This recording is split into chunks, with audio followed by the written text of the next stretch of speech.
Doctor Moeed Pirzada ने एक line इस्तेमाल की है, हालांकि उनका स्टाइल नहीं है, बड़ी शुस्त उर्दू बोलते हैं। डॉक्टर साहब ने कहा है जिथू नहीं खोती उठाइयाँ खलोती। इसका क्या मतलब है? बिस्मिल्लाहिर्रहमानिर्रहीम। मेरा नाम महमूद न्याजी है एंड अस्सलाम वालेकुम व रहमतुल्लाहि व बरकातुहू।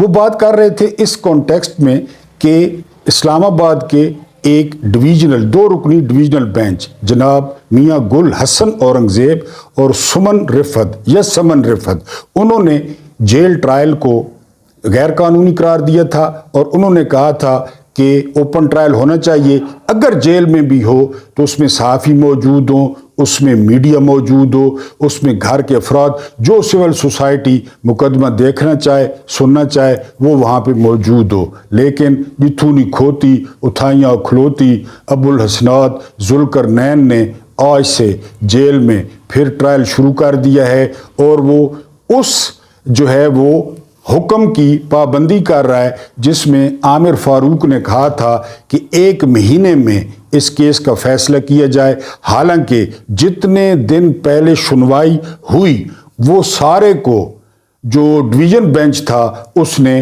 कालादम करार दिया था। लेकिन आपको पता है जिसकी लाठी उसकी भैंस, एक पिछली डेट में नोटिफिकेशन निकाला गया, उस नोटिफिकेशन पे लिखा हुआ था कि जी ट्रायल जारी रहना चाहिए जेल में और जल्द अज जल्द, क्योंकि साबिर शाकिर के बकौल सज़ा का जो वक्त मुकर्रर किया गया है वो मुकर्रर किया गया है दिसंबर का आखिरी हफ्ता, कि दिसंबर के आखिरी हफ्ते में इमरान खान को सज़ा सुना दी जाए, उनके सपोर्टर्स को और उनके वोटर्स को इतना डीमोरल कर दिया जाए कि वो घरों से ना निकलें, उनको धचका लगे।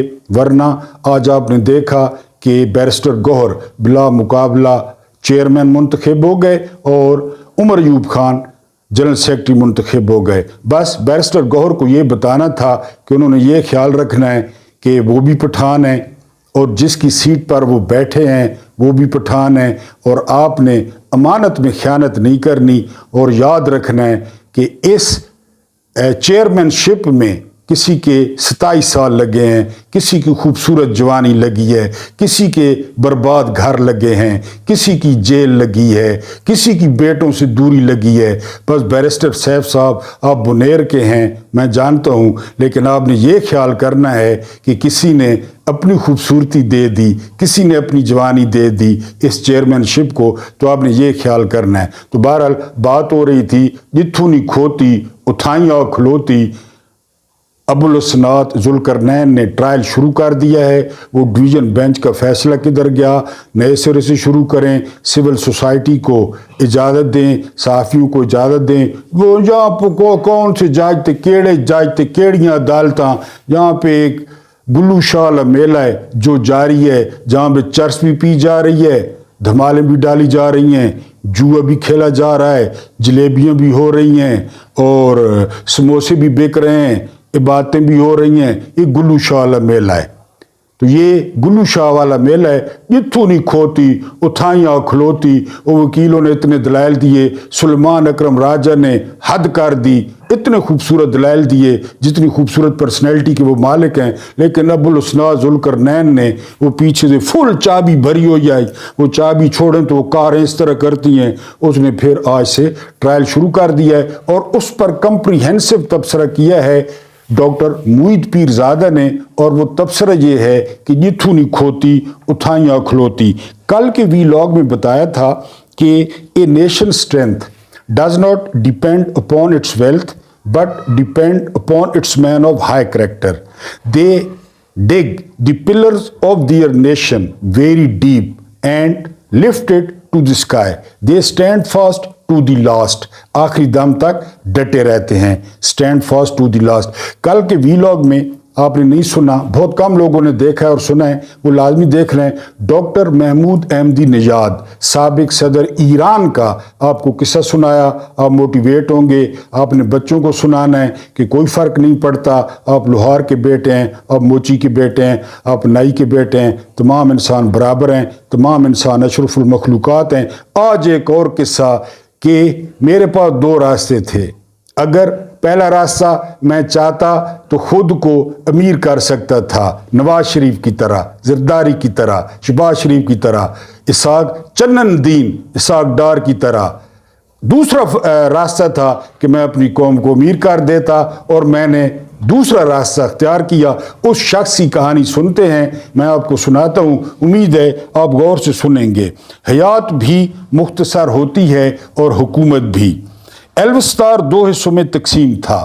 ایلوستار شمالی حصے میں امراء کی کوٹھیاں اور فارم ہاؤسز تھے، جبکہ جنوبی سمت میں جھونپڑ پٹی چھوٹی چھوٹی جھونپڑیوں میں درجن درجن لوگ رہتے تھے۔ جنوبی حصے کے لوگوں کو شمال میں جانے کی اجازت نہیں تھی، کیونکہ امراء ان گندے میلے کچیلے لوگوں کو اپنی سڑکوں گلیوں اور کلبوں کے قریب برداشت نہیں کرتے تھے۔ اسلام آباد 1925 کی ایک گرم رات ایلوستار کی ایک جھونپڑی میں وہ پیدا ہوا۔ وہ 10واں بچہ تھا، لہذا اس کی پیدائش والدین کے لیے کوئی خاص خوشی لے کر نہیں آئی تھی۔ 10واں نمبر تھا۔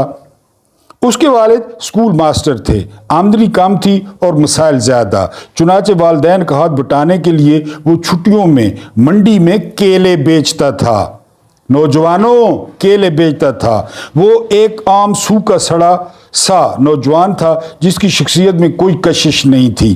قصبے میں چلتے پھرتے وہ شمالی علاقے کی کوٹھیوں اور باغات کی طرف دیکھتا اور اداس ہو کر خود سے پوچھتا، کیا میں بھی امیر ہو سکتا ہوں؟ جواب آنے سے پہلے ہی اس کی گردن نفی میں ہل جاتی۔ والد نے قرض لے کر اسے سنگاپور بھیجا، جہاں سے وہ میڈیکل کی تعلیم پا کر واپس آیا۔ وہ اپنے قصبے کے چند ڈاکٹروں میں سے ایک تھا۔ سرکاری نوکری ملی لیکن چھوڑ دی۔ 1957 میں اس نے پرائیویٹ پریکٹس شروع کی۔ پریکٹس چل پڑی۔ وہ رات گئے تک مریض دیکھتا رہتا۔ آمدنی میں تو اضافہ ہو گیا، لیکن وہ ابھی تک ایلوستار کے جنوبی حصے میں مقیم تھا۔ جھونپڑ پٹی سے اٹھ کر کوٹھی میں جانے کا خواب ابھی بھی اس کی پلکوں پر ہی لرز رہا تھا۔ 1957 میں اس نے لکھنا شروع کر دیا۔ اس کے مضامین مقامی اخبارات میں شائع ہونے لگے۔ لوگ اس کی تحریر سے چونک اٹھتے۔ اس کی باتوں میں عجیب طرح کی کشش اور دل ربائی تھی۔ دیکھتے ہی دیکھتے وہ عوام میں مشہور ہونے لگا۔ 1964 میں اس نے الیکشن لڑا، کامیاب ہوا اور پارلیمنٹ میں جا بیٹھا۔ 1969 میں وہ الیکشن ہار گیا۔ وہ پارٹی کا باغی تھا، پارٹی نے اسے نکال دیا۔ اس نے پارٹی سے نکل کر ایک بہت شاندار کتاب لکھی۔ اس کتاب نے مقبولیت کے تمام ریکارڈ توڑ دیے۔ وہ پورے ملک میں مشہور ہو گیا۔ اس کی مقبولیت دیکھ کر پارٹی نے اسے واپس لے لیا۔ وہ 1974 میں دوسری بار رکن پارلیمنٹ بنا۔ اسے وزیر تعلیم بنا دیا گیا۔ جب وہ ایلوستار کے شمالی حصے میں منتقل ہو سکتا تھا، وہ امیر کہلا سکتا تھا، لیکن اس وقت اس نے عجیب فیصلہ کیا۔ اس نے کہا، اب پلیز غور کرنا ہے، الفاظ ضائع نہیں کرنے۔ میرے پاس 2 راستے تھے، میں اپنے خاندان کو امیر بنا دیتا یا پھر پوری قوم کا مقدر بدل دیتا۔ میں نے دوسرے راستے کا انتخاب کیا۔ میں خود تو جھونپڑ پٹی میں رہا، لیکن میں نے پوری قوم کو محلات میں لا بٹھایا۔ یہ ایلوستار ملیشیا کا ایک قصبہ ہے اور اسکول ماسٹر کے 10ویں بچے کا نام مہاتر محمد۔ مہاتر کے فلسفہ ترقی کے 4 بنیادی عنصر ہیں، یہ بھی یاد رکھنے، ذاتی طور پہ بھی ترقی کرنی ہے تو۔ پہلا، وہ کہتا تھا شخص ہو یا قوم، وہ قرض لے کر کبھی امیر نہیں ہو سکتی۔ اگر کوئی قوم قرضوں سے امیر ہو سکتی، پاکستان، تو پورا افریقہ اس وقت یورپ ہوتا۔ کوئی قوم تعلیم کے بغیر ترقی نہیں کر سکتی۔ کوئی قوم جب تک صنعت اور تجارت کے شعبوں میں داخل نہ ہو، وہ ترقی نہیں پا سکتی۔ اور چوتھا، جب تک آپ محروم طبقوں کو مرکزی دھارے میں شامل نہیں کرتے، آپ ترقی نہیں کر سکتے۔ اس کا کہنا تھا، آپ بھوکے کو ایک مچھلی دے دیں، اس کا ایک دن آرام سے گزر جائے گا، لیکن آپ اسے مچھلی پکڑنے کی کنڈی دے دیں تو وہ عمر بھر کے لیے خود کفیل ہو جائے گا۔ یہ لائنیں سن کر ایک شخص یاد آ رہا ہے، جب کوئی پیار سے بلائے گا تم کو ایک شخص یاد آئے گا، ایک شخص آپ کو یاد آ رہا ہوگا یہ باتیں سن کر جو یہی کہتا تھا، اور آپ نے کومنٹس میں اس شخص کا نام لازمی لکھنا ہے۔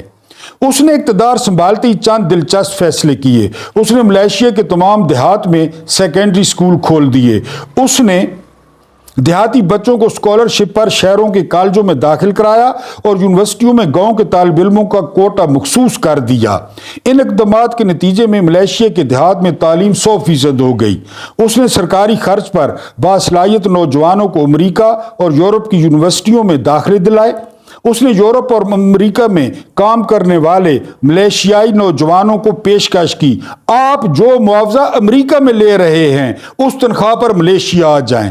कौन कहता था ये बातें? ये आला तालीम याफ्ता नौजवान वापस आए और उन्होंने तीसरी दुनिया के मुल्क को पहली सफ में ला खड़ा किया। उसने बिजनेस मैनेजर और बिजनेसमैन तैयार करने के लिए बाकायदा यूनिवर्सिटी बनाई। उसका कहना था अगर आप मुआशी तरक्की चाहते हैं तो पहले मकामी लोगों के जहन को तरक्की दें। उसका ख्याल था किसान कभी तरक्की नहीं कर सकते क्योंकि ये लोग गुजारे से आगे सोच ही नहीं सकते। ये उम्र भर साल का गल्ला जमा करते रहते हैं, लिहाजा जिन ममालिक में काश्तकार ज़्यादा हैं वो हमेशा पसमानदा रहते हैं। पाकिस्तान। उसने तारीख में पहली मरतबा किसानों को कारोबारी सोच दी, उन्हें बिजनेसमैन बनाया। उसने 1990 में विजन 2020 की बुनियाद रखी। उसका ख्याल था 30 वर्ष में मलेशिया तरक्की याफ्ता हो जाएगा, लेकिन उसके तसव्वुर से कहीं पहले 1996 में ही मलेशिया एशियन टाइगर बन गया। उसकी तरक्की की सालाना शरह 8.6 हो गई। मुल्क में 100% रोजगार हुआ, लोगों की आमदनी में इजाफा हुआ और गुर्बत मुकम्मल तौर पर ख़त्म हो गई। ये सूरत हाल है वो मुल्क जिसमें कभी टिन और रबड़ के सिवा कुछ नहीं होता था, उसमें दुनिया की बुलंद तरीन इमारत और सिलिकॉन वैली से बड़ी computer market, multi media super corridor है। कुआलालंपुर की एक शाहराह पर बुलंद इमारत देखकर किसी अमरीकी ने पूछा था ये किस मुल्क की इमदाद से बनी? तो मलेशियन गाइड ने जवाब दिया ये इमारत किसी मुल्क की इमदाद के बगैर हमने खुद बनाई।